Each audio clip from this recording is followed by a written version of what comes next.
أستغفر الله العظيم أستغفر الله العظيم أستغفر الله العظيم أعوذ بالله من الشيطان الرجيم بسم الله الرحمن الرحيم السلام عليكم ورحمة الله وبركاته الحمد لله نحمده ونستعينه ونستغفره ونعوذ بالله من شرور أنفسنا ومن سيئات أعمالنا من يهده الله فلا مضل له ومن يضلله فلا هادي له أشهد أن لا إله إلا الله وحده لا شريك له وأشهد أن سيدنا محمدا عبده ورسوله اللهم صل على سيدنا محمد وعلى آله وصحبه ومن تبعهم بإحسان إلى يوم الدين سبحانك لا علم لنا إلا ما علمتنا إنك أنت العليم الحكيم رب اشرح لي صدري ويسر لي أمري واحلل عقدة من لساني يفقه قولي ولا حول ولا قوة إلا بالله العلي العظيم أما بعد. Yang dihormati Tuan Pengurusi Surau Ad-Diniyah, para imam, para bilal, tuan-tuan guru, para alim ulama, para asatizah, ahli jawatan kuasa surau, serta tuan-tuan dan puan-puan yang dirahmati Allah sekalian. Pertama-tamanya marilah sama-sama kita merafakkan rasa syukur kita kepada Allah Subhanahu wa taala, kerana dengan izin dan limpah kurnianya dapat kita sama-sama menyelesaikan solat fardu subuh secara berjemaah, alhamdulillah. Dan yang keduanya, dapat pula kita sama-sama meluangkan masa seketika bagi mengisi masa kita untuk menuntut ilmu. Alhamdulillah, makna tuan-tuan kita dah gunakan masa lapang kita tu dengan baik. Pasal apa? Nabi kata dalam sebuah hadis, kata apa? Dua nikmat yang kadang-kadang Allah beri pada manusia, manusia lupa pada Allah. Apa dia tuan-tuan? Yang pertamanya, nikmat kesihatan. Kesihatan yang baik. Ada sebahagian manusia yang lupa pada Allah. Bila sihat, lupa pada Allah. Tapi bila sakit, ingat pula dekat Allah. Kan? Cuba tengok di hospital, di rumah sakit, berapa ramai orang yang sebut nama Allah. Allah, Allah, Allah. Pasal sakit. Sihat besok, tak sebut dah. Itu pasal sakit kita ingat Allah. Sihat sebahagian manusianya lupa pada Allah. Ni kita tak mau. Pasal ni nikmat yang Allah berikan, kesihatan, kita gunakanlah sebaik-baiknya untuk mengingati Allah. Yang keduanya, masa lapang. Nikmat yang Allah berikan, yang ini masa lapang, kita gunakan dengan betul. Nikmat masa lapang ni tuan-tuan, ada masa saja kita ingat Allah, ada masa saja kita baca Quran, ada masa saja pergi majlis ilmu. Ini masa lapang. Jangan dah sibuk baru nak ingat Allah. Sibuk macam mana nak ingat dah? Sibuk betul. Siang hantar rumah, hantar anak, ambil rumah. Dalam tandas pun telefon dengan bos tu. Ya bos dalam telefon, dalam tandas. Sibuk bukan main. Tapi bila kita katakan ingat Allah, tak boleh dah sibuk. Tapi bila masa lapang ada, dia tak ingat Allah pula. Kan, pergi warung kopi minum. Kan, tak salah, bolehlah. Tapi kita gunakan masa lapang itu sebaiknya untuk ini nikmat yang Allah berikan. Dua nikmat yang kita kadang-kadang lupa pada Allah. Lalai pada Allah. Jangan kita kata kita gunakan, ada waktu sehat, ada waktu lapang, kita gunakan masa kita ni dengan sebaik-baik mungkin. Baik, insya-Allah. Pagi ni tuan-tuan, kita nak sambung. Saya rasa tak tahu lah tuan-tuan ingat lagi ke tidak. Saya ingat lagi rasanya. Nak sambung yang mana kita cerita dulu kuliah yang lalu, golongan yang didoakan para malaikat. 11 golongan yang didoakan para malaikat. Mungkin ada yang tak bersama kita, tak apa, kita sebutkan saja. Dulu kita bincang 6 golongan. Dia semua sekali ada 11 golongan yang kita dah bahas, yang kita dah hurai. 6 golongan sahaja, 6 golongan yang didoakan para malaikat. InsyaAllah pagi ni kita nak sambung yang ke-7, ke-8, ke-9, ke-10, ke-11. InsyaAllah kita habiskan. Tapi yang pertama sampai ke-6 ini saya tak bahaslah. saya bacakan saja golongan apakah itu, supaya apa kita semua dapat manfaat bagi ni yang mana tak hadir ataupun kita kata tak bersama kita pada kuliah yang lalu. Baik, kita ulang semula. Kenapa malaikat? Tuan-tuan, malaikat ini ialah kita katakan satu makhluk yang rapat dengan Allah. Memang dekat dengan Allah. Jadi bila dikatakan bila dekat dengan Allah, maka doanya makbul. Hampir dengan Allah, doanya makbul. Ini kita katakan. Kadang-kadang kita suruh orang bacakan doa untuk kita, tapi belum tahu lagi istiqamah tu. Bolehlah sehari dua, lepas tu tak ada dah. Ini kita katakan.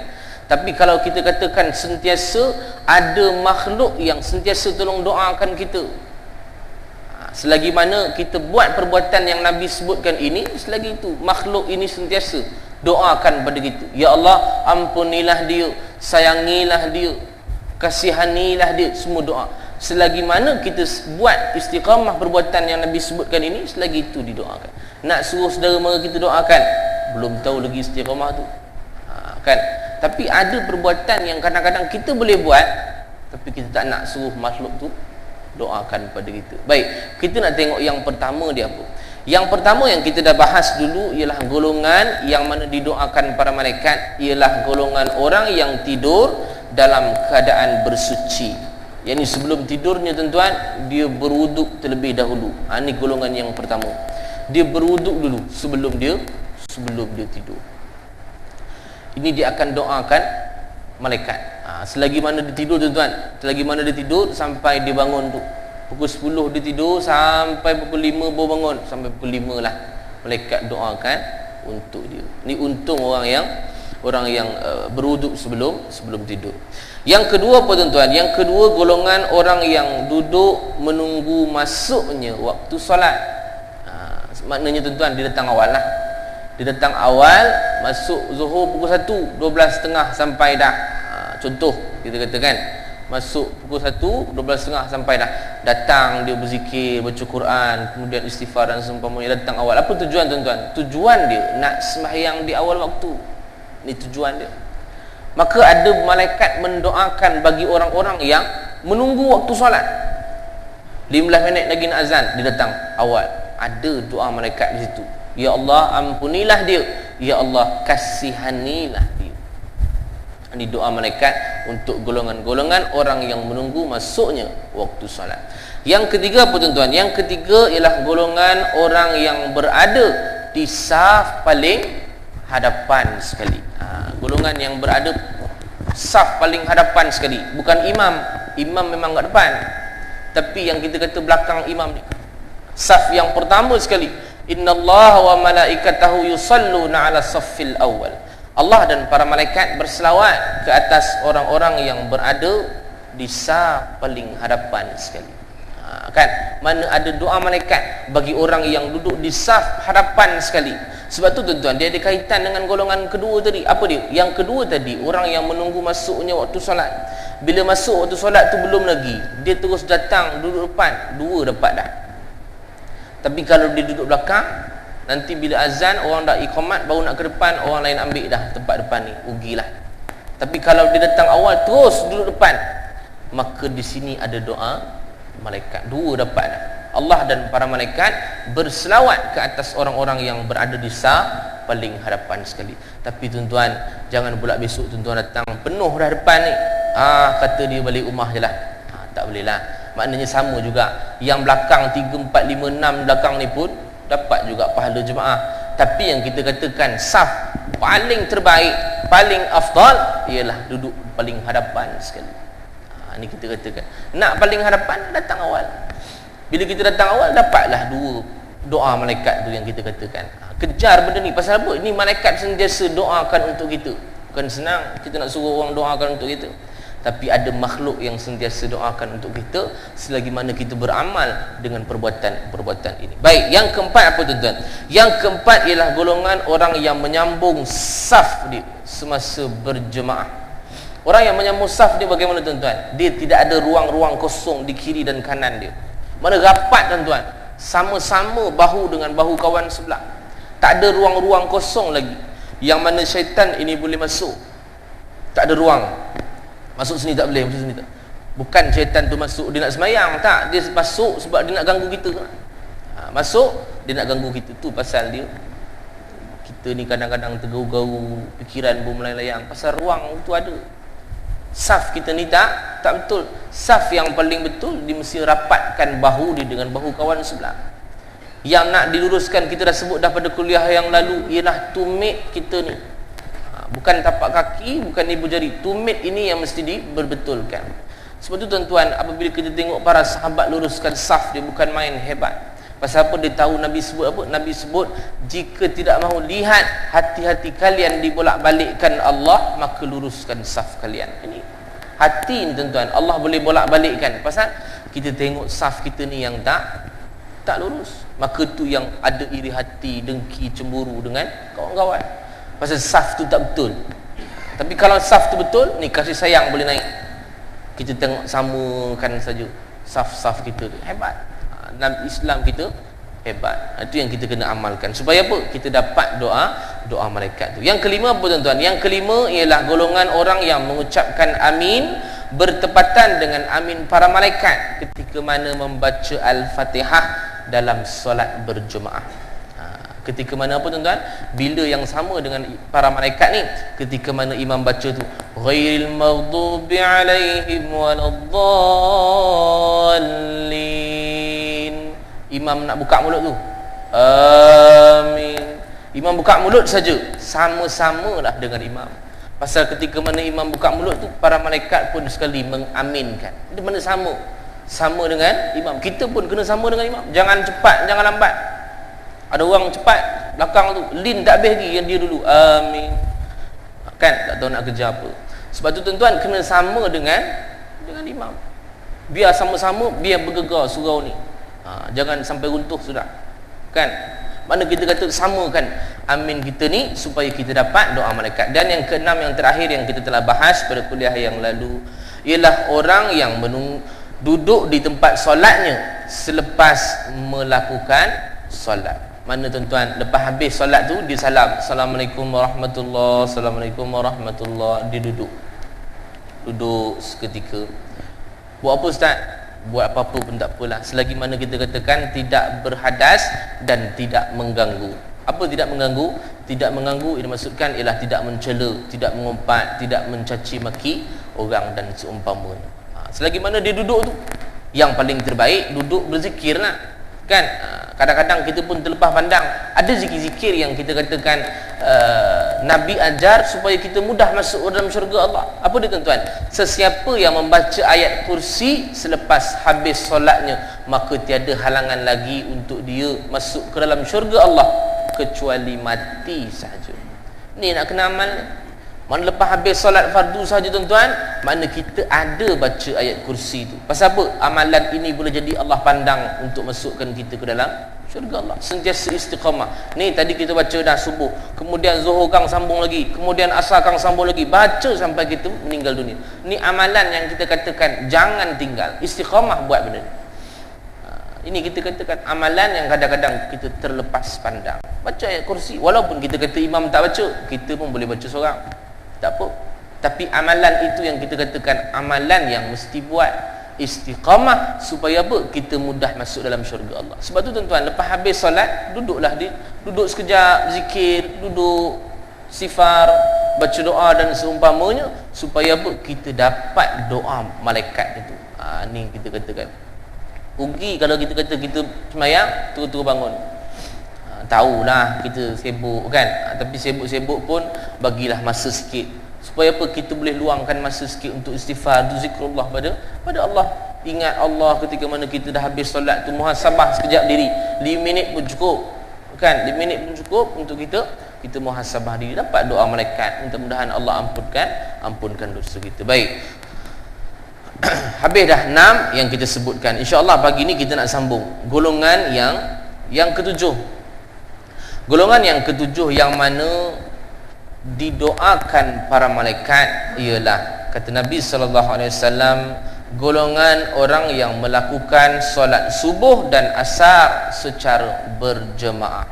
Alhamdulillah, kita pun baru lepas solat subuh tadi berjemaah. Daripada Abu Hurairah radhiyallahu anhu bahawa Rasulullah sallallahu alaihi wasallam bersabda, maksudnya silih berganti datang kepada kamu malaikat malam dan malaikat siang. Mereka berkumpul pada waktu solat fajar dan solat asar. Kemudian naiklah malaikat yang telah bermalam padamu. Lalu Tuhan bertanya kepada mereka, bagaimana kamu meninggalkan hamba-hambaku? Maka mereka menjawab, kami meninggalkan mereka sedang mengerjakan salat, dan kami datangi mereka pun sedang mengerjakan salat. Hadis riwayat Imam Bukhari dan Muslim. Baik tuan-tuan, mana tahulah kita bahawa malaikat ini pun dia ada shift juga. Ada shift juga, pertukaran siang dan malam. Bila tukar tu tuan-tuan? Ketika mana waktu subuh dan waktu asar. Ini bertukarnya shift dia. Tuan-tuan, sebab tu dikatakan di sini afdalnya sembahyang jemaah pada solat subuh dan solat asar. Ni sembahyang kita katakan afdal. Yang lain-lain tu pun baik juga, tetapi yang paling afdal. Pasal apa dia afdal tuan-tuan? Pasal kita katakan yang ini payah orang buat. Bila payah orang buat, maka pahalanya lebih. Subuh orang jarang buat jemaah, sembahyang tapi kadang-kadang bukan jemaah. Tapi kita katakan solat subuh secara berjemaah,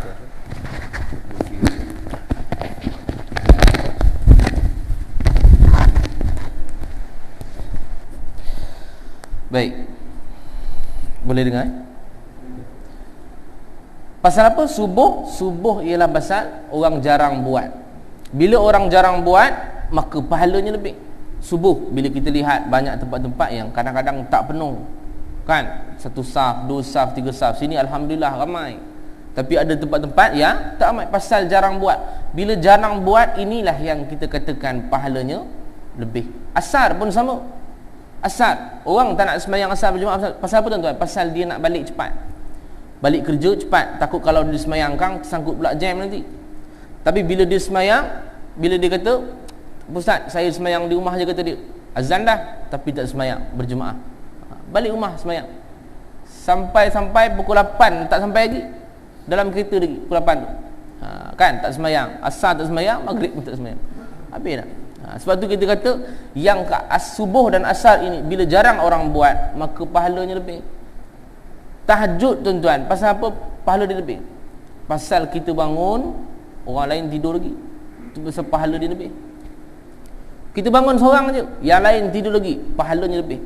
Tak payah ambil susah tuan-tuan, jemaah saja. Pasal apa berjemaah ini pahalanya banyak berbanding dengan sembahyang seorang satu je? Pasal jemaah orang payah buat. Bila payah buat, itu yang Allah berikan tinggi lagi supaya orang kejar pahala tu. Ini bila jarang orang buat, maka pahalanya lebih. Puasa sunat, pahalanya lebih. Puasa sunat, kan? Kita tengok orang lain tak buat, makan dia bagi, kita pun tahan tengok dia makan. Oi, nafsu kata dia. Kita pun tahan. Tapi bila kita puasa, itulah yang kita katakan pahala kita lebih. Pasal jarang orang buat. Samalah kita katakan subuh, asar, bila jarang orang buat, maka ini pahalanya lebih. Dan ada doa malaikat di sini. Sebab tu kita kata tuan-tuan, jangan pula kita tengok besok nampak subuh asar je, lain tak nampak dah, maghrib isyak tak ada dah. Pasal ustaz kata subuh dan asar. Tak, yang ini kita katakan afdalnya subuh dan asar. Yang lain pun kena pergi. Mana subuh, zuhur, asar, maghrib, isyak pun kena ada juga. Cuma yang kita nak kejar yang ini subuh dan asar, pasal orang jarang buat. Mana tuan-tuan, tiap-tiap waktu ada berjemaah dengan kita. Ini paling hebat. Mana orang yang jaga sembahyang dia tuan-tuan, azan saja dia boleh berhenti. Azan saja dia boleh berhenti. Dia tak kira di mana. Dalam kereta pun bila tengah dengar azan, dia akan cari mana nak berhenti jemaah. Ini orang hebat tuan-tuan. Hebat. Campaklah di mana pun, di Kelantan, di Johor, Perlis, azan saja dia akan berhenti. Ini orang yang betul-betul jaga sembahyang dia. Kalau kita tuan-tuan, kan, shopping biar dululah kata dia, shopping dulu balik gang bos sembahyang, kita lain sikit. Tapi orang yang betul-betul hebat, azan saja dia dengar, dia akan berhenti sembahyang dulu. Dia orang yang hebat. Sebab tu tuan-tuan, kita tengok apa saja waktu zuhur ataupun kita kata waktu fardu datang, jangan datang masjid, datang surau disebabkan ada kepentingan, kan? Ada kepentingan yang datang. Apa dia tuan-tuan? Datang lama tak nampak je kata dia. Bukan sini tuan-tuan, tempat lain. Lama tak nampak kata dia. Ni nak bagi anak ni kahwin kad. Bagi kad kahwin anak ni kata dia. Anak dia kahwin besok, hilang dah dia, tak nampak dah. mana macam tu? Mana ada kepentingan baru datang. Tuan-tuan, masjid surau bukan untuk yang ini. Datang tiba-tiba ada muncul, tiba-tiba tak ada dah. Bukan, tuan-tuan, datang saja. Tak kisah nak buat apa. Jangan kita katakan masjid tempat solat saja, tak. Masjid tempat macam-macam boleh buat selagi mana tak langgar syariat. Buatlah apa-apa pun. Maknanya tuan-tuan, kita nak buat apa? Nak baca Quran hujung sana, zikir, nak qada solat, apa salahnya boleh, tak ada masalah. Semayang, habis semayang tadi malam maghrib, kemudian dia pergi belakang sana buat semayang subuh, kata dia. Tapi orang kita ni tuan-tuan, dia memang suka jaga tepi kain orang tu, payah kita ni. Dia duduk sana belakang, qada solat subuh, kata dia kan. Dia pun semayang, sami Allahu liman hamidah, dia pun angkat tangan, Allahumma hdini fi man hadait. Orang sebelah dia tuan-tuan, dia ni tak semayang subuh ke apa pagi tadi, orang gitu. Mana tuan-tuan suka sibuk tepi kain orang. Jangan kacau orang tu nak buat apa. Masjid memang dia kata macam tu. Mana buatlah apa-apa pun selagi mana tak langgar syariat. Tuan-tuan, kita dulu di Mekah, orang buat apa-apa pun kita tak kacau.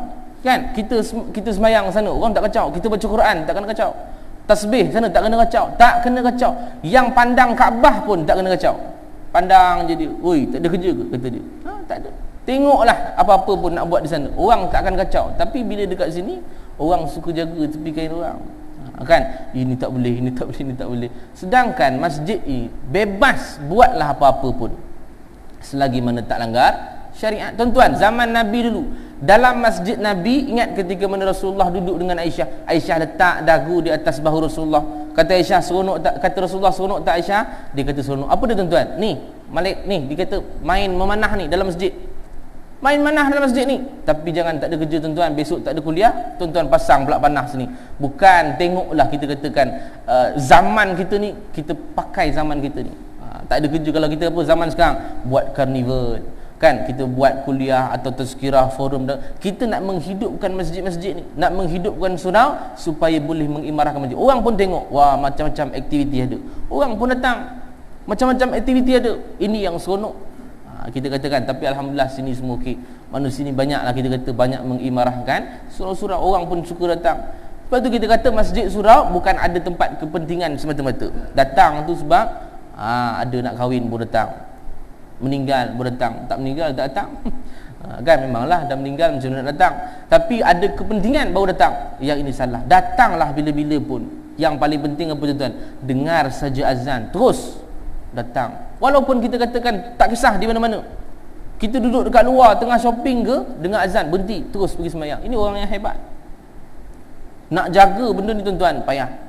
Tapi kalau dapat jaga solat ni tuan-tuan, memang hebat dia. Azan saja dia akan berhenti, azan saja dia akan berhenti. Azan, orang yang betul-betul hebat jaga solat dia. Sebab tu kita tengok solat subuh dan solat asar secara berjemaah ini yang paling afdal sekali. Jagalah benda ini dan jaga juga lima-lima waktu tu. Kita sebutkan tadi dah kan, mana lima-lima waktu tadi ini kena jaga solat dia supaya apa? Supaya kita dapat sembahyang berjemaah. Nabi tuan-tuan tak pernah tinggal sembahyang jemaah. Sentiasa ada sembahyang jemaah dia. Yang sembahyang di rumah apa? Sunat saja. Tapi sembahyang berjemaah tak pernah tinggal. Ada saja, setiap waktu ada saja. Tuan-tuan, bila kita katakan sembahyang jemaah ini kita tinggal, maka rugilah. Saya nak buat satu kisah seorang sahabat Rasulullah. Saya tak ingat siapa nama dia, tak ingat. Tapi dia tuan-tuan, lepas maghrib dia tertidur. Lepas maghrib dia tertidur. Masuk isyak, kemudian semua sahabat sembahyang dah dengan Rasulullah, semua sembahyang dah. Bila dia sedar tuan-tuan, pukul 12 baru sedar, tengah malam baru sedar. Dia bangun-bangun saja tersedar pukul 12 dah. Dia pun pergi cari sahabat-sahabat kat masjid tu, nak sembahyang berjemaah. Cari sahabat nak sembahyang berjemaah, tak jumpa. Katanya orang semua sembahyang dah. Mana ada lagi orang sembahyang isyak mana-mana. Tuan-tuan, frust, kecewa yang amat sangat. Pasal apa? Tak dapat sembahyang berjemaah tu. Terlalu kecewa. Apa dia buat tuan-tuan? Dia sembahyang malam tu isyak 27 kali. Bayang tuan-tuan, 27 kali dia sembahyang. 4 rakaat, bangun habis, salam. Bangun lagi 4, bangun 2, bangun lagi 4, 3, bangun lagi 4, 4. Sampai 27 kali isyak tuan-tuan, pengsan dia. Habis tuan-tuan 27, tidur dia. Habis 27 kali tidur dia. Tuan-tuan, dalam tidur tu tuan-tuan, mimpi dia. Apa dia? Mimpi dia kejar orang kampung tak dapat, kejar orang kampung tak dapat, kejar orang kampung tak dapat. Besok pagi jumpa Rasulullah. Ya Rasulullah, semalam saya mimpi sekian. Rasulullah kata, semalam kamu buat isyak 27 kali kan? Betul, dia kata. Kamu buatlah bagaimanapun, banyak mana pun, berapa kali pun, tetap pahalanya tak sama dengan sembahyang berjemaah. 27 kali pun kamu buat, satu juga pahala dia. Kita kata beza. Sebab tu untungnya orang sembahyang jemaah sekali pun 27 pahala dah. Berbanding dengan orang buat banyak kali tu. Pasal apa tuan-tuan? Sahabat ni dia memang hebat jaga sembahyang dia. Fras, kecewa tak dapat sembahyang jemaah, dia buat jugalah walaupun kita katakan satu. Tapi dia cuba juga buat tu. Tapi kalau kita terlepas, tak ada kita buat 27-nya kan. Satu pun dah letih dah, muak-muak dah kita. Ni kita katakan afdal subuh dan asarnya untuk kita kata berjemaah di dalam masjid ataupun surau di mana-mana. Baik. Yang ke-8. Golongan yang ke-8 kata Nabi SAW ialah golongan orang yang mendoakan saudaranya tanpa pengetahuan orang yang didoakan. Maknanya dia doakan untuk orang itu tak tahu yang kita doakan dia apa. Daripada Abu Darda radhiyallahu anhu, Rasulullah sallallahu alaihi wasallam bersabda, maksudnya setiap muslim yang mendoakan saudara seagamanya tanpa pengetahuannya pasti akan didoakan oleh malaikat dengan berkata, engkau juga akan mendapat seumpamanya. Hadis riwayat Imam Muslim. Mana tuan-tuan, jangan bimbang, doakan untuk orang akan patah balik pada kita. Engkau juga akan dapat seumpamanya. Kita nak murah rezeki, doakan orang murah rezeki. Supaya apa? Supaya kita dapat balik murah rezeki tu. Kita nak panjang umur, doakan orang panjang umur supaya apa? Patah balik pada kita. Tapi dengan syarat jangan bagi tahu yang bahawa kita tolong doakan dia. Dia kata, "Ji, semalam saya doakan Haji murah rezeki," kata dia. Tak dapat lah. Dia dapatlah doa tu, kita tak dapat balik. Ni syarat dia, jangan bagi tahu orang yang kita doakan untuk dia. Yang baik-baik saja. Mana kita doakan yang baik-baik saja untuk orang. Kalau kita doakan yang buruk-buruk, kita gaduh dengan orang, kita pun doakan orang, minta-mintalah dia ni kena langgar lori. Tuan-tuan, kalau malaikat kata engkau pun dapat seumpamanya, habis kita dulu kena. Sebab tu tuan-tuan, kalau kita bergaduh, jangan doakan buruk-buruk untuk orang. Jangan. Kita doakan yang baik-baik sahaja. Ya Allah, bukakanlah pintu hatinya. Ya Allah, bagilah dia kefahaman. Ya Allah, bagilah kami ini tenang. Supaya apa? Berbaik-baik semula. Ini tuan-tuan kita katakan adab. Biar kita katakan supaya kita boleh berbaik-baik semula dengan orang. Doakan untuk orang supaya kita pun dapat sama. Tengok orang tu susah, tolong doakan dia supaya senang. Kan? Tengok orang tu sakit, tolong doakan dia supaya sihat. Ni kita kata. Tengok kawan kita tak kahwin lagi, tolong doakan dia. Mudah-mudahan kan dapat juga kat kita. Ini marah ibu-ibu ni, minta ibu-ibu contoh saja ni. Kan, contoh saja. Nak menunjukkan apa tuan-tuan? Nak menunjukkan bahawa doa ini dia akan patah balik pada kita. Sebab tu tuan-tuan, kita tengok bila berdoa kita tak istiqamah, maka takkan jadi. Ustaz, saya ni dah lama dah doa, 5 tahun, 10 tahun doa, tapi Allah tak makbulkan lagi. Jangan kita kata ungkit tuan-tuan. Belum jadi lagi, tantah belum tahu lagi kita punya doa tu makbul. Boleh jadi 20 tahun akan datang baru makbul. Boleh jadi 25 tahun, 30 tahun. Boleh jadi kita meninggal baru makbul doa tu. Dapat ke anak kita, dapat ke cucu kita, belum tahu. Tapi yang pentingnya istiqamah berdoa. Dan jangan ungkit kalau tak makbul-makbul. Doa saja. Yang penting tu kita katakan doa yang istiqamah, sentiasa berdoa pada Allah. Belum tahu lagi kita doa, besok dapat, belum tahu lagi. Mungkin Allah kadang-kadang dia akan stop sekejap. Tak apa, biar dulu. Nanti 10 tahun akan datang, baru kita makbulkan. Kita pun tak tahu. Kalau istiqamah itu tuan-tuan, saya nak buat satu kisah. Imam Ahmad bin Hanbal. Kan, Imam Ahmad bin Hanbal, dia ni mengembara. Bila mengembara tuan-tuan, dah malam, akhirnya jumpa sebuah masjid, nak berehatlah malam tu. Berehat dia malam. Dia pun berehat, lepas sembahyang dia pun bentangkan tempat tidur dia, kemudian dia pun baring.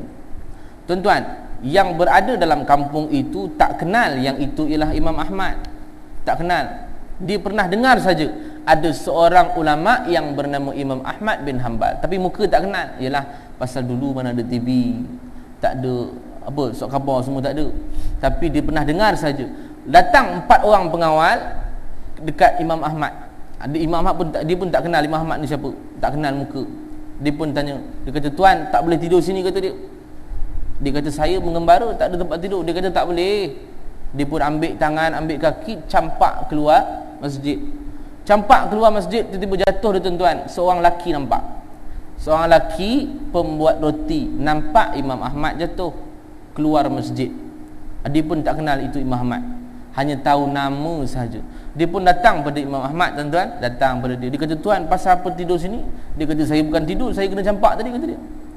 "Saya ni mengembara, tak ada tempat tidur." Lalu lelaki ni pun kata apa? Pembuat roti ni kata, "Tak apa, mari balik rumah ikut saya tumpangkan tuan satu malam," kata dia.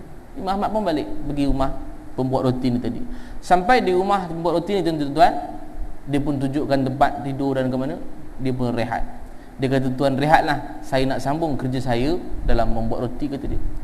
Dia pun sambung kerja dia buat roti. Imam Ahmad yang sedang rehat tadi tuan-tuan, tiba-tiba dia terdengar orang istighfar pada Allah. Astaghfirullah, astaghfirullah, astaghfirullah.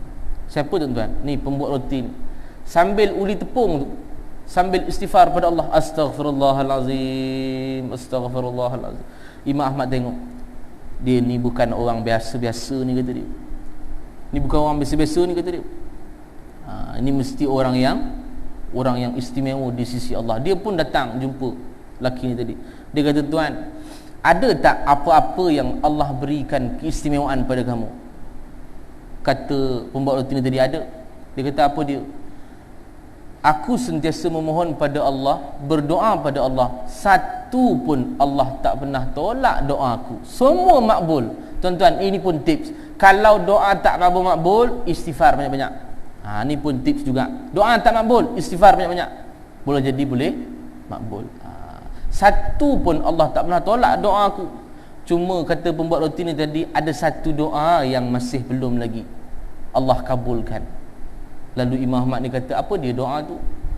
Kata pembuat roti tadi, "Aku ada terdengar seorang ulama hebat namanya Imam Ahmad bin Hanbal. Aku berdoa pada Allah supaya aku dapat jumpa Imam Ahmad ini. Ini saja doa yang belum lagi Allah makbulkan." Tuan-tuan, menangis Imam Ahmad. Pembuat roti ni tanya, "Tuan, pasal apa nangis?" Dia kata, "Wallahi, Allah yang telah menggerakkan aku pergi ke masjid tadi dan dicampakkan aku keluar sehinggalah aku bertemu kamu. Akulah Imam Ahmad bin Hanbal." Tuan-tuan, menangis pembuat roti ni tuan-tuan. Habis duduk menangis, tak jadi buat roti. Nak cerita apa tuan-tuan? Istiqamah dalam berdoa, maka Allah akan makbulkan. Dia tak kira tuan-tuan dapat ke tidak ke, tapi dia kata istiqamah boleh jadi Allah makbulkan. Nanti sabar, Allah nak suruh kita sabarlah tu. Belum tahu lagi dapat besok, belum tahu lagi dapat minggu depan, belum tahu lagi. Tapi kita nak cerita apa? Supaya kita istiqamah berdoa, bersungguh-sungguh dalam berdoa tu. Betul-betul kita nak ni, betul-betul kita minta kepada Allah. Tuan-tuan, kadang-kadang kita tengok adab berdoa. Orang kadang-kadang macam-macam pesen berdoa sekarang. Doa kan, ada yang kuik telinga, ada. Doa tu kuik telinga. Yang canggih tuan-tuan, doa tu sebelah tangan pegang handphone tu, balas WhatsApp dia pun ada juga. Ini kita kata adab dalam berdoa. Kalaulah kita kata berdoa itu pun kita buat main-main, macam mana Allah nak makbulkan? Sedangkan adab berdoa dia sama macam sembahyang juga. Ni sungguh-sungguh betul-betul nak minta pada Allah ni, "Ya Allah, ampunkan dosaku ya Allah." Tapi kalau "Ya Allah, ampunkan dosaku ya Allah," dia balas mesej. Macam mana Allah nak makbulkan? Sedangkan kesungguhan dalam berdoa tu tak ada. Allah nak tengok betul-betul tu. Betul ke dia nak minta ni? Nampak macam main-main je, kata dia. Tapi kalau bersungguh-sungguh betul kita nak ni, Allah nak tengok kita. Betul ke tidak nak berdoa ni? "Alah ustaz, saya bukan faham pun imam tu baca apa." Lah, siapa suruh faham? Kita dah wakilkan imam depan tu baca doa, aminkan sajalah. Kan? Aminkan sajalah, apa salah? Ini betul-betul ni, amin, amin. Walaupun tak faham, imam tu fahamlah dia. Mana imam tu kita katakan wakil dah kepada semua orang. Dia akan tolong doakan untuk semua orang. Tuan-tuan, dalam ramai-ramai yang aminkan ini, akan ada beberapa orang yang Allah akan tarik amin ini supaya makbul doa tu. Bukan kata semua tak makbul. Maknanya akan ada yang beberapa orang yang Allah, kalau kata semua yang Allah ambil, alhamdulillah. Tapi kalau ada beberapa orang yang Allah ambil amin dia, makbul doa tu disebabkan amin kita. Kesungguhan dalam berdoa, untung semua orang. Kita kata bersungguh-sungguh dalam berdoa, walaupun kita tak faham imam tu baca apa. Tapi kalau kita katakan kita sembahyang seorang, doa baca seorang, kalau bahasa Arab kita tak faham, tak payah bahasa Arab lah, bahasa Melayu je lah. Kalau kita berdoa dalam bahasa Arab, kita tak faham pun apa kita minta, takkan makbulnya. Takkan makbul. Pasal tak faham apa dia minta pun tak tahu. Kan? Allahumma ighfir lana dzunubana wa li walhamdulillahirabbil alamin. Amin. Nampak sedap tak? Faham tak? Tak faham pun. Ni tak jadi. Pasal apa tuan-tuan? Kita katakan doa dengan ru'yah berbeza. Ru'yah kalau tak faham jadi. Tapi kalau doa tak faham tak jadi. Pasal tak faham tu. Ni kita katakan. Sebab kena betul-betul hayati ni. Imam baca depan ni. Allahumma ighfir lana dzunubana wa li walidina warhamhum kama rabbawna shighara. Amin. Betul-betul ni. Kan? Mana betul-betul kita aminkan doa tu supaya apa? Mudah-mudahan makbul. Kalau buat main-main, tuan-tuan, kita dulu di Mekah. Kita tak faham pun imam tu baca apa. Kita sembahyang belakang imam tu, kita tak faham pun dia baca apa. Tak faham pun. Imam tu sembahyang. Innal ladzina amanu wal ladzina hadu wan nasara was-sabiina man amana billahi wal yawmil akhir. Dia pun nangis. Oh, pasal apa nangis kak? Tak tahulah, rasa sedih pula hati ni. Faham tak? Tak faham pun. Pasal apa boleh nangis? Pasal dihayati tu. Dah kalau doa tak hayati, bagaimana Allah nak tengok tu? Doa pun kena hayati. Kalau tak faham kan? Amin, amin. Pasal kesungguhan kita dalam berdoa. Ustaz, buat apa kita doa? Allah kan maha mengetahui. Pening dah kita. Ini soalan pun ada. Memang Allah maha mengetahui, tak payah doa pun tak apa kalau ikut logik akal. Tapi tuan-tuan, kita kalau sebagai hamba Allah, buat cara hamba. Ini kita hamba tapi buat cara Tuhan pula. Kan tak logik tu. Ini kita sebagai hamba, buat sebagai hamba, betul-betul minta yang kita ni ada Tuhan. Supaya apa? Supaya kita minta kepada Allah, ya Allah, walaupun kau tahu dah aku nak begini-begini, kau tolonglah makbulkan. Minta kepada Allah. Ini yang kita katakan kesungguhan dalam berdoa. Ini adab dalam berdoa. Jangan kita katakan habis dah sembahyang, buat apa nak bersungguh lagi. Tak, Allah tengok juga tu doa tu.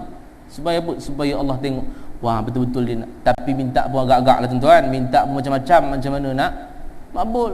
Minta terbang lah, minta jalan atas air lah, mana nak makbul. Minta yang logik akal lah, kan? Logik sikit. Mana kita katakan yang boleh dipakai doa ni. Ini kita katakan orang yang ke-8, golongan orang yang mendoakan saudaranya tanpa pengetahuan orang yang didoakan. Mana tuan-tuan, jangan ceritakan ke orang bahawa yang kita doakan untuk dia. Ni tips kadang-kadang kita katakan, kita nakkan murah rezeki, tolong doakan orang untuk murah rezeki, panjang umur dan seumpamanya. Apa lagi kita nak, kita tolong doakan supaya mudah-mudahan malaikat ini mendoakan pada kita, engkau juga akan mendapat seumpamanya. Ini yang kita nak. Dengan syarat kita tak bagi tahu orang pun bahawa yang kita ini berdoakan untuk dia. Baik, ini golongan yang ke-8. Golongan yang ke-9 kata Nabi SAW ialah golongan orang yang membelanjakan harta. Infak lah, kita katakan sedekah. Rasulullah SAW bersabda, maksudnya tidak satu hari pun di mana pagi harinya seorang hamba ada padanya kecuali 2 malaikat turun kepadanya. Satu antara kedua-duanya berkata, ya Allah, berikanlah ganti bagi orang yang berinfak. Makna tuan-tuan, jangan bimbang, jangan risau. Pasal apa? Malaikat tolong doakan kepada orang yang berinfak, ya Allah, berikanlah ganti bagi orang yang berinfak. Makna tuan-tuan, tak miskin dia. Takkan miskin kita sedekah ni, takkan miskin. Sedekahlah banyak-banyak. Tak pernah pun kita jumpa orang miskin. Pasal apa miskin ni? Entahlah, saya sedekah dulu banyak sangat, kata dia. Tak pernah jumpa. Yang sedekah banyak ni lah yang jadi kaya.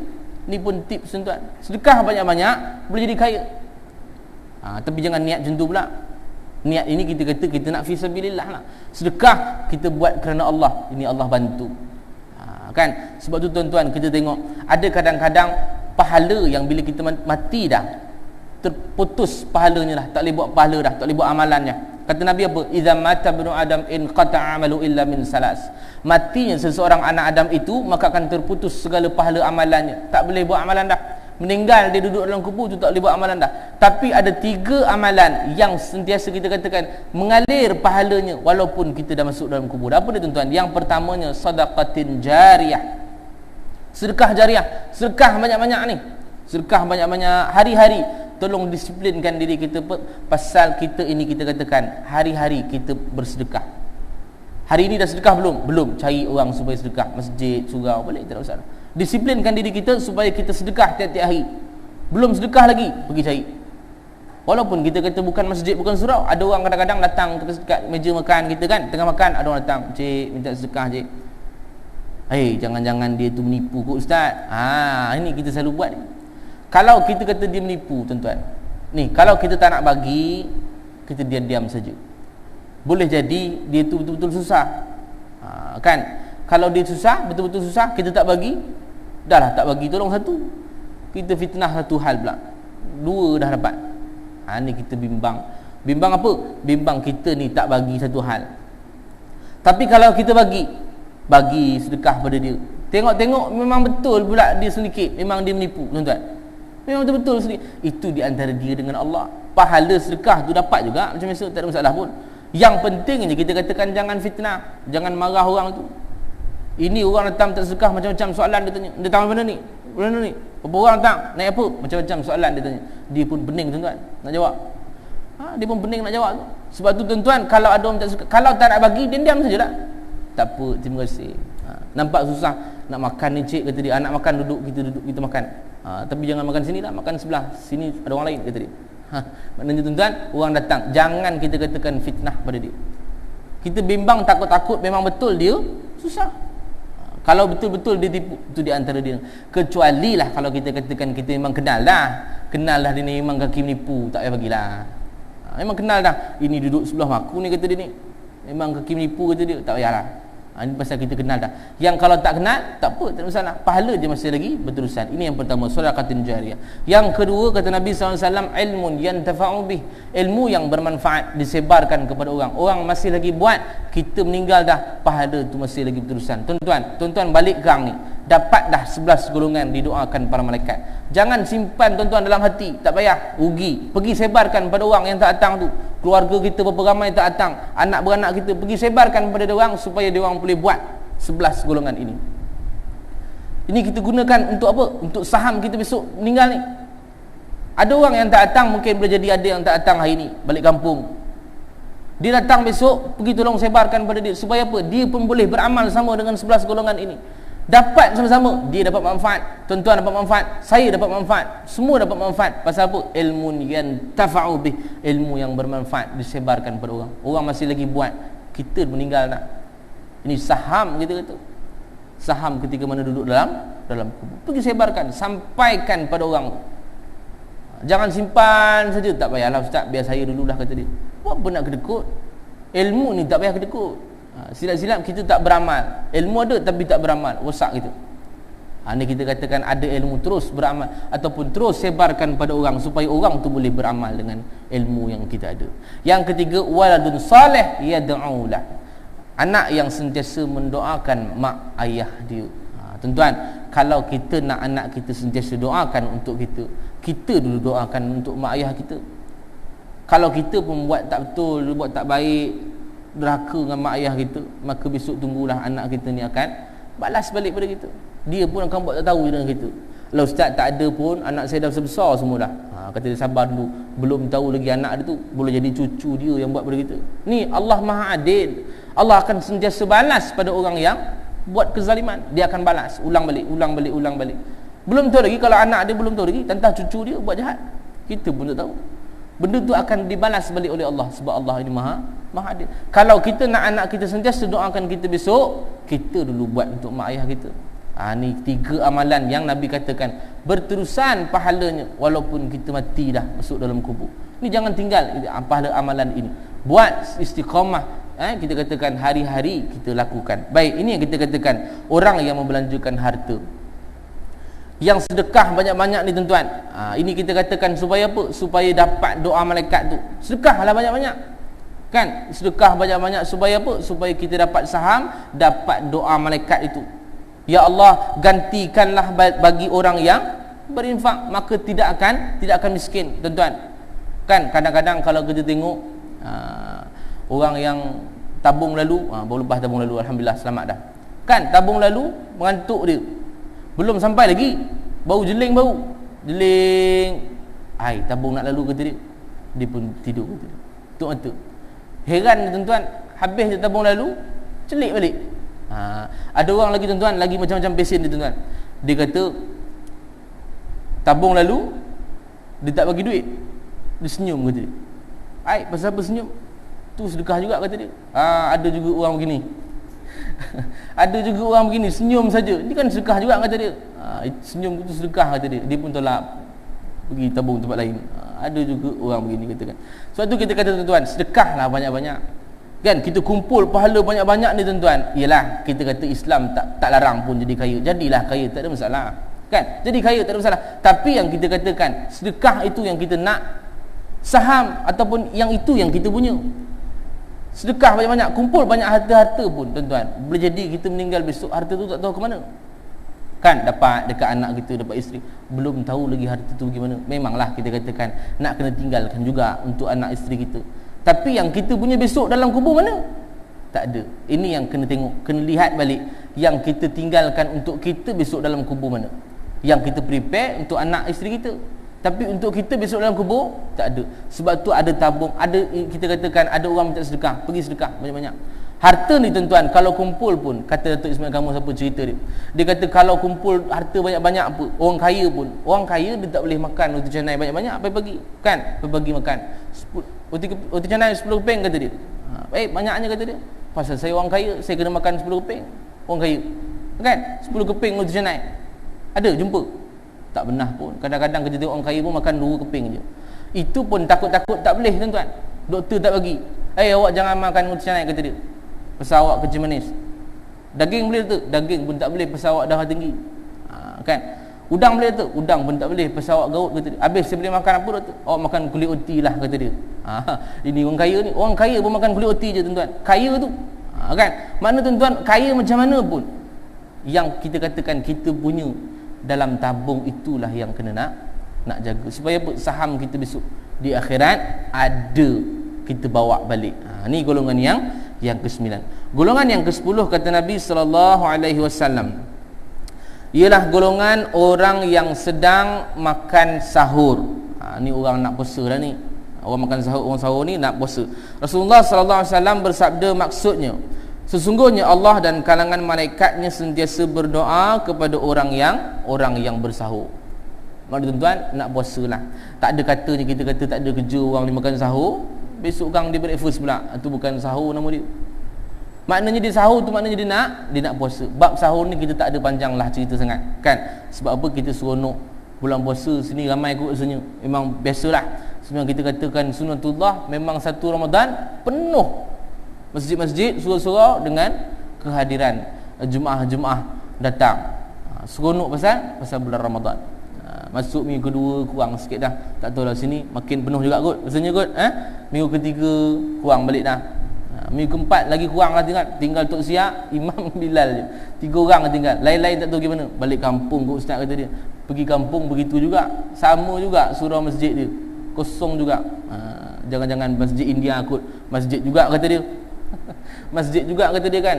Ni kita katakan masuk bulan Ramadan seronok. Cuma apa yang kita nak ceritakan bab sahur ini, tak ada apalah. Cuma kita nak tengok bilakah yang paling afdalnya kita nak bersahur, ataupun waktu yang paling afdal kita bersahur. Menurut Anas bin Malik daripada Zaid bin Sabit katanya, kami bersahur bersama Rasulullah sallallahu alaihi wasallam, kemudian beliau bangkit menuju solat. Berkata Anas, aku berkata kepada Zaid, berapa lama masa antara kedua-duanya, yakni antara makan sahur dan solat subuh? Maka beliau menjawab, sekadar membaca 50 ayat Al-Quran. Hadis riwayat Imam Bukhari. Mana tuan-tuan, paling afdal sebelum masuk waktu subuh itu 50 ayat Al-Quran. Agak-agak berapa minit tuan-tuan 50 ayat Quran? Kita anggarkan lebih kurang 30 minit 40 minit lah, lebih kurang. Baca tartil lah. Maknanya baca tu perlahan, bertajwid, jangan baca laju. Alhamdulillahirabbil alamin arrahmanir rahim maliki. Itu 7 minit siap dah tuan-tuan. 7 minit siap dah. Kan macam sembahyang tarawih di mana tu? Di Indonesia tu. Allah berapa minit? 15 minit. 15 minit 20 rakaat tuan-tuan. Siapa tak suka? Kita pun suka. Laju betul. Alhamdulillahirabbil alamin amin. Qul ahad Allahu akbar. Habis 20 rakaat. Kita pun seronok macam tu tuan-tuan. Balik tengok buletin utama. Sambung balik 15 minit je sembahyang tarawih tu. Ini kita katakan bacaan tartil. Bila bacaan tartil kita agak-agak dalam 30 minit 40 minit. Kalau kita kata waktu subuh 5.40, 5 tu afdal dah. 5 tu afdal lah kita bersahur. Paling cantik lah tu. Ustaz, kami ni yang sahur pukul 12, pukul 1 ni macam mana ustaz? Itu pun kita kata bagus juga. Yang ini paling afdal. paling afdalnya bila hampir-hampir nak subuh, itu yang paling afdal. Cuma tuan-tuan, kita nak ingatkan, sebelum masuk bulan Ramadan, cari ilmu puasa dulu. Kan? Cari ilmu puasa, belajar ilmu puasa sekarang. Sekarang pun tinggal lagi berapa bulan nak puasa? 5 bulan, 6 bulan. Lagi berapa bulan nak puasa? Cari ilmu puasa supaya apa? Kita masuk bulan Ramadan, kita tahu dah yang ini sah ke batal ke apa. Pasal apa tuan-tuan? Ustaz-ustaz ni penat dah. Tiap-tiap tahun soalan sama saja. Ustaz, kuih hidung betul tak? Kata dia. Soalan sama tiap-tiap tahun. Kita pun jawab lah, kan? Kita kata kuih hidung tak batal. Pasal apa tak batal Ustaz? Dia marah kita balik. Dah lah kita tanya kita, dia marah kita balik. Bukan ke itu masukkan sesuatu dalam rongga? Pula dah dia marah kita balik tu. Yelah, memanglah masuk dalam rongga, kita katakan. Habis awak kumur-kumur tu tak masuk dalam rongga. Itu lain Ustaz. Itu kita masuk, keluarkan balik. Habis tu awak korek hidung, tak keluarkan balik jadi awak tu. Satu hal pula kita katakan. Sebab tu kena cari ilmu dulu. Kita kata ilmu puasa untuk masuk dalam bulan Ramadan. Kadang-kadang ada orang sahur, lepas sahur tuan-tuan tidur dia. Tidur, bangun balik pukul 7 malam tu. 10 minit lagi buka dah. Hai, berat betul kata dia puasa ni, penat. Kata dia, tidur saja daripada pukul 7 pagi tu sampai 7 malam baru bangun. Ni puasa apa benda nama ni? Kan? Makna kena belajar ilmu puasa, sama ada ini sah, makruh, batal, ataupun seumpamanya kita nak tahu apa? Ilmu dalam bulan puasa. Supaya kita masuk ke Ramadan, kita tahu, oh ini salah, ni betul. Ni kita kena cari ilmu untuk berpuasa. Baik, ini golongan yang ke-10, orang yang sedang makan sahur. Baik, golongan yang ke-11, golongan yang terakhir kata Nabi SAW ialah golongan orang yang melawat orang sakit, menziarah orang sakit.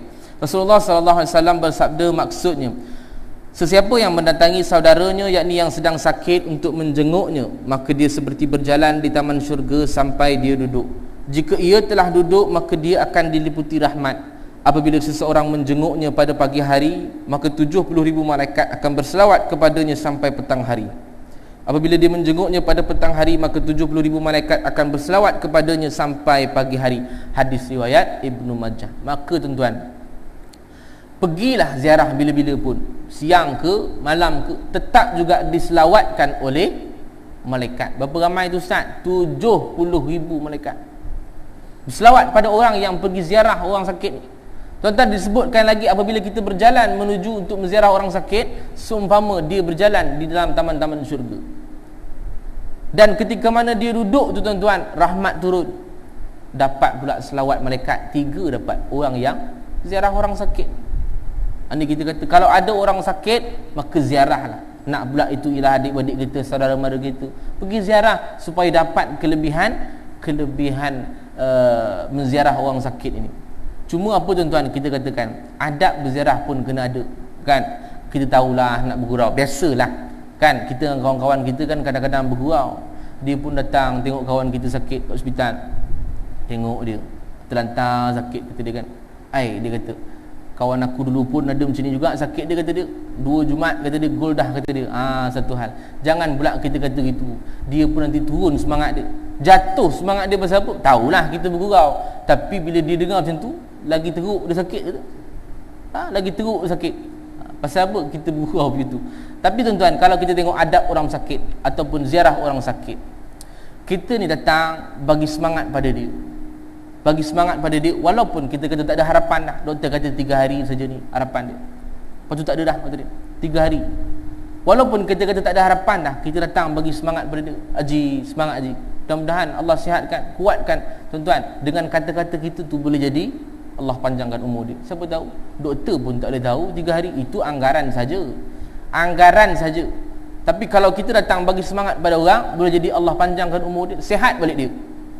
Sebab tu datang tuan-tuan, kita datang ziarah orang sakit, dia kena belai kepala, pegang tangan ni, urut sikit badan. Pasal apa?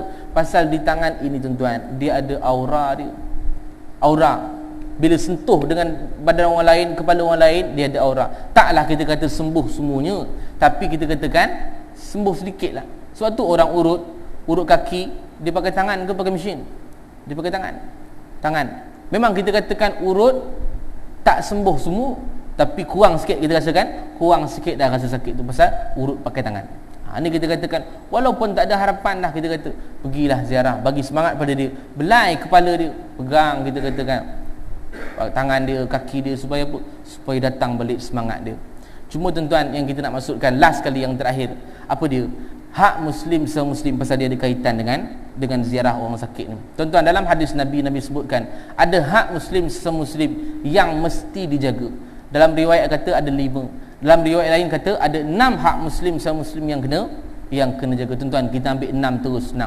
Walaupun kita katakan kita hebat beribadat, siang malam kita beribadat kepada Allah, tapi dengan masyarakat, dengan muslim kita tak jaga hak dia, maka besok di akhirat Allah akan kata pada orang-orang manusia semua, wahai manusia, siapa nak tuntut pahala pada orang ni? Tuan-tuan, yang kita tadi ni pahala banyak dah, pahala tinggi dah boleh layak dah masuk dalam syurga Allah. Pasal apa? Ibadat kita kuat, ibadat kita banyak, ibadat kita hebat, banyak dah pahala tinggi melimpah. Tapi satu hari tiba-tiba Allah kata, wahai manusia, siapa nak tuntut pahala pada dia, sila bangun sekarang.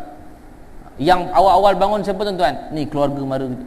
Keluarga kita ni akan bangun, isteri kita, anak kita. Pasal dulu masa dalam dunia kau tak pernah suruh pun aku tutup aurat, dia akan ambil pahala kita. Waktu tu tuan-tuan tak kenal dah, kenal tapi dah tak kira orang dah. Waktu tu dalam keadaan susah, mana lagi nak ini suami aku ni, tak apalah biar dia masuk syurga, aku masuk syurga. Tak ada dah. Waktu tu nak lepaskan diri kita sendiri, nak pahala boleh dapat, kita akan ambil.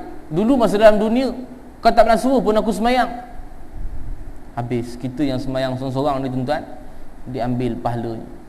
Lama-lama dah tak ada lagi pahala dah, habis tinggal dosa je. Ada lagi orang tuntut tu.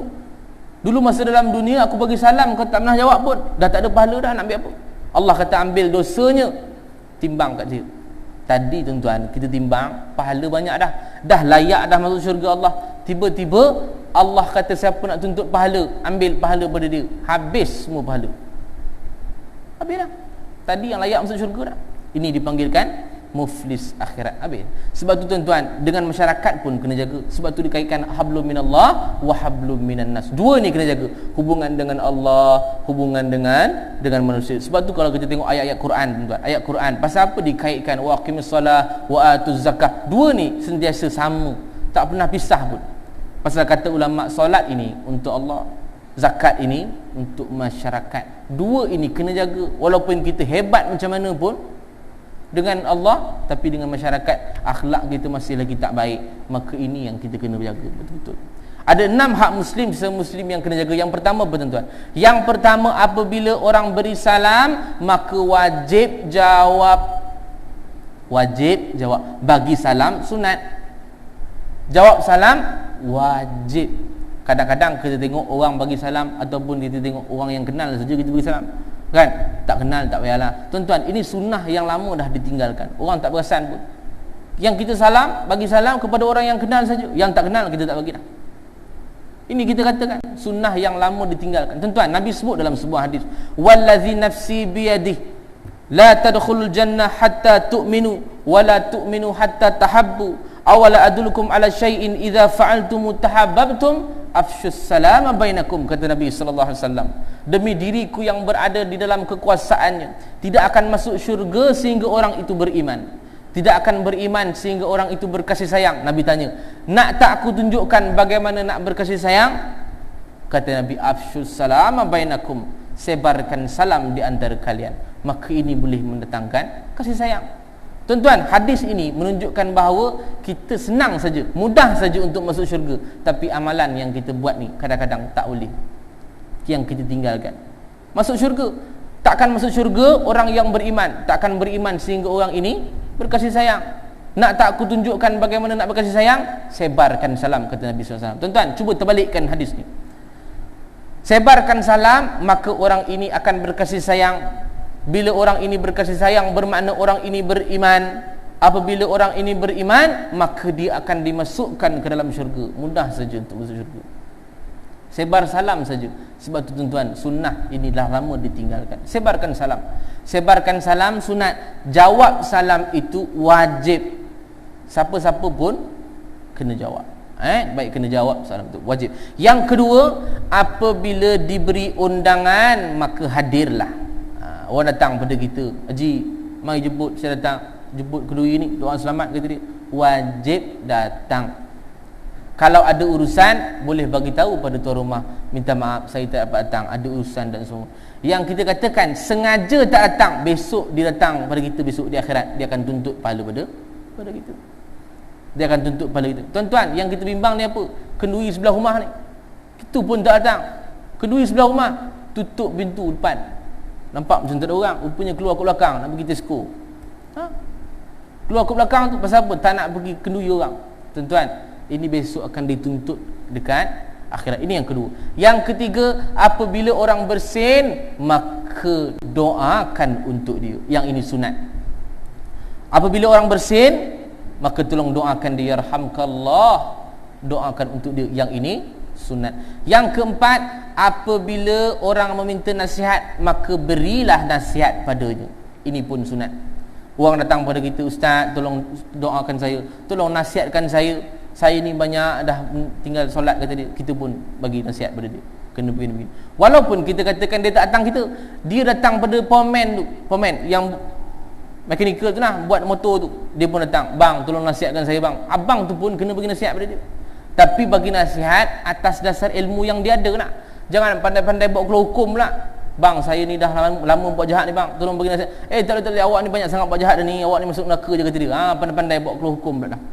Bagi nasihat atas dasar ilmu yang kita ada saja, kan? Jangan pandai-pandai buat keluar hukum. Yang keempat. Yang kelima, apabila ada orang sakit, maka ziarahlah dia. Ini yang kita bincangkan 11 golongan tadi. Apabila ada orang sakit, maka ziarahlah dia, saudara mara kita. Pasal apa? Kita dapat doa malaikat dan fadilat-fadilat yang kita katakan tadi. Dan yang terakhir, yang keenam, apabila ada jenazah, maka iringlah dia ke kubur. Ini pun sunat.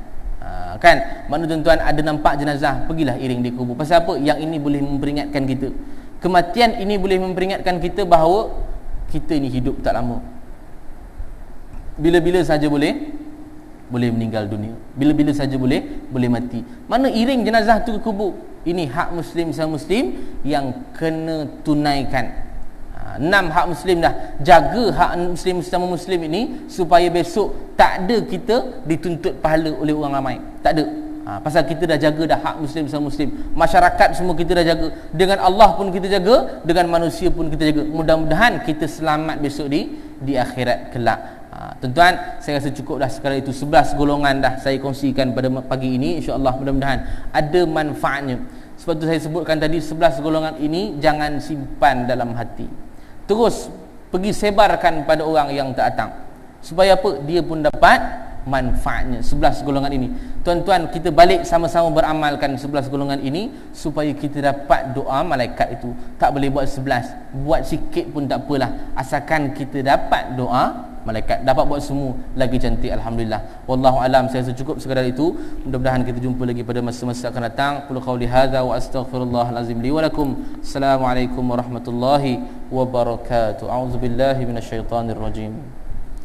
Bismillahirrahmanirrahim. Alhamdulillahirabbil alamin wassalatu wassalamu ala asyrafil anbiya'i wal mursalin wa ala alihi washabbihi ajmain. Allahumma faqihna fid din wa 'allimna ta'wil wahdinas siratal mustaqim. Allahumma ij'al jam'ana hadza jam'an marhuma wa tafarruqana min ba'dihi tafarruqan ma'suma. Rabbana atina fid dunya hasanah wa fil akhirati hasanatan wa qina adzaban nar. Wa sallallahu ala sayyidina Muhammad wa ala alihi washabbihi wasallam. Walhamdulillahirabbil alamin. Taqabbalallahu minkum.